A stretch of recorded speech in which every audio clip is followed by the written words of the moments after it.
Hello ನಮಸ್ಕಾರ ಎಲ್ಲರಿಗೂ. ನಾನು Shweta. Welcome to my channel. Bengaluru to Kashmir day 5ಗೆ ಸ್ವಾಗತ. ಡೇ 5ಯಲ್ಲಿ ನಾವು ಹೊರಟಿದ್ದು ಪಹಲ್ಗಾಮ್ ಕಡೆಗೆ. ಶ್ರೀನಗರಲ್ಲಿ ಹೋಟೆಲ್ ಚೆಕ್ಔಟ್ ಮಾಡಿಕೊಂಡು ಪಹಲ್ಗಾಮ್ಗೆ ಹೊರಟ್ವಿ. ಪಹಲ್ಗಾಮ್ ಅಂದರೆ ನೆನಪಾಗೋದೇ ಆ ಅಟ್ಯಾಕ್ ಇನ್ಸಿಡೆಂಟ್. ನಮಗೂ ಹೋಗ್ತಾ ಹೋಗ್ತಾ ಸ್ವಲ್ಪ ಭಯ ಆಯಿತು, ಬಟ್ ಪ್ರಾಬ್ಲಮ್ ಏನಾಗಿಲ್ಲ. ಶ್ರೀನಗರಲ್ಲಿ ತುಂಬಾ CRPF ಇರ್ತಾರೆ, ಒಂದು 500 ಮೀಟರ್ಸ್ಗೆ. ಬಟ್ ಪಹಲ್ಗಾಮ್ ಕಡೆ ಹೋದಂಗೆ ತುಂಬ ಕಡಿಮೆ ಇರೋದು, ಅದಕ್ಕೆ ಆ ಪ್ಲೇಸ್ನೇ ಸೆಲೆಕ್ಟ್ ಮಾಡ್ಕೊಂಡಿದ್ದಾರೆ ಅನಿಸುತ್ತೆ. ಶ್ರೀನಗರ್ ಟು ಪಹಲ್ಗಾಮ್ಗೆ ಹೋಗ್ತಾ ಆ್ಯಪಲ್ ವ್ಯಾಲಿ ಸಿಗುತ್ತೆ. ನಾವು ಹೋದಾಗ ಆ್ಯಪಲ್ ಸೀಸನ್ ಮುಗಿದೋಗಿತ್ತು, ಆದರೂ ಆ್ಯಪಲ್ ಜ್ಯೂಸ್ ತುಂಬಾ ಸೂಪರಾಗಿತ್ತು. ನಮಗೆ ಕ್ಯಾಬ್ ಅವರು ಪಹಲ್ಗಾಮ್ ತನಕ ಮಾತ್ರ ಬಿಡ್ತಾರೆ. ಅಲ್ಲಿಂದ 3-4 ಪಾಯಿಂಟ್ಸ್ ಇದೆ. ಅಲ್ಲಿ ಅವ್ರದ್ದು ಅಸೋಸಿಯೇಷನ್ದು ಟ್ಯಾಕ್ಸಿ ಇರುತ್ತೆ, ಅದ್ರ ಮೇಲೆ ಹೋಗಬೇಕಾಗತ್ತೆ. ನಾವು ಹೋಗಿದ್ದು 3 ಪ್ಲೇಸ್ಗೆ. 2,500 ಆಯಿತು. ಫಸ್ಟ್ ಪಹಲ್ಗಾಮಿಂದ ನಾವು ಹೋಗಿದ್ದು ಬೇತಾಬ್ ವ್ಯಾಲಿ ಅಂತ. ಅಟ್ಯಾಕ್ ಆಗಿದ್ದು ವ್ಯಾಲಿ ಸದ್ಯ ಕ್ಲೋಸ್ ಇದೆ ಅಂದರು, ಅದಕ್ಕೆ ಅಲ್ಲಿ ಹೋಗಿಲ್ಲ. ತುಂಬಾ ಚೆನ್ನಾಗಿದೆ ರೋಡೆಲ್ಲ. ನಾವು ಸ್ನೋನ ತುಂಬ ಮಿಸ್ ಮಾಡ್ಕೊಂಡ್ವಿ, ಎಲ್ಲೂ ಸ್ನೋ ಸಿಕ್ಕಿಲ್ಲ ನಮಗೆ. ಬೇತಾಬ್ ವ್ಯಾಲಿ ಸ್ವಲ್ಪ ಪಾರ್ಕ್ ಥರನೇ ಇದೆ. ಅಲ್ಲೂ ಕುದುರೆ ರೈಡ್ ಇರುತ್ತೆ, ಹೋಗ್ಬೋದು. ಒಂದು ರೌಂಡ್ ಹೊಡ್ಕೊಂಡು ಬರ್ತಾರೆ, ಹೋಗ್ಬೋದು ಬೇಕಾದರೆ.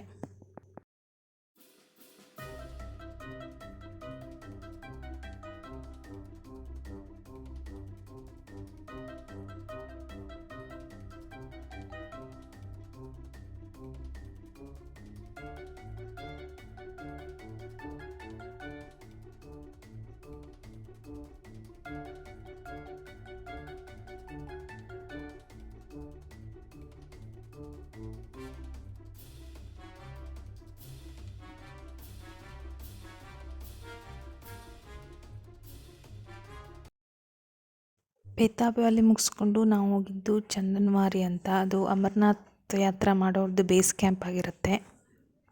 ಅಮರನಾಥ್ ಯಾತ್ರಾ ಸ್ಟಾರ್ಟ್ ಆಗಿ ಮುಗಿಯೋವರೆಗೂ ಟೂರಿಸ್ಟ್ಗೆ ಅಲ್ಲಿ ಅಲೋ ಇರಲ್ಲ. ಇವಾಗ ಅಮರನಾಥ್ ಯಾತ್ರೆ ಇಲ್ವಲ್ಲ, ಅದಕ್ಕೆ ಬಿಡ್ತಾ ಇದ್ದಾರೆ ಎಲ್ಲರನ್ನೂ. ನಮಗೆ ಸ್ನೋ ಸಿಕ್ಕಿದ್ದು ಅಂದರೆ ಇಲ್ಲೇ, ತುಂಬ ಚೆನ್ನಾಗಿದೆ.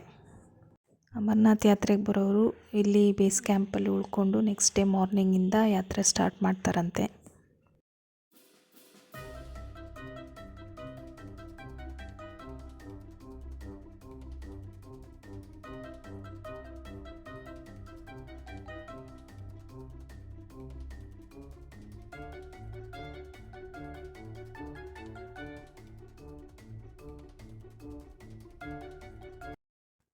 ಸ್ವಲ್ಪ ಸ್ನೋಲೆಲ್ಲ ಎಂಜಾಯ್ ಮಾಡಿಕೊಂಡು ಮ್ಯಾಗಿ ತಿಂದ್ಕೊಂಡು ಫೋಟೋಸ್ ಎಲ್ಲ ತೆಕ್ಕೊಂಡು ನೆಕ್ಸ್ಟ್ ನಾವು ಹೊರಟಿದ್ದು ಆರೋ ವ್ಯಾಲಿ ಅಂತ.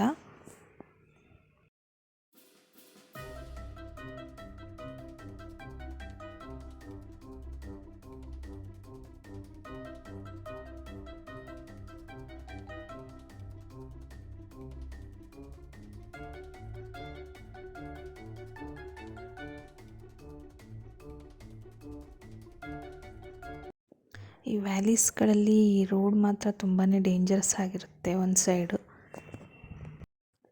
ಸಮ್ಮರಲ್ಲಿ ಗ್ರೀನ್ರಿ ಇರುತ್ತಲ್ಲ, ತುಂಬಾ ಚೆನ್ನಾಗಿರುತ್ತಂತೆ. ಹಾಗೆ ಜನವರಿ ಫೆಬ್ರವರಿಲಿ ಫುಲ್ ಸ್ನೋ ಇರುತ್ತಲ್ಲ, ಆವಾಗಲೂ ತುಂಬಾ ಚೆನ್ನಾಗಿರುತ್ತೆ.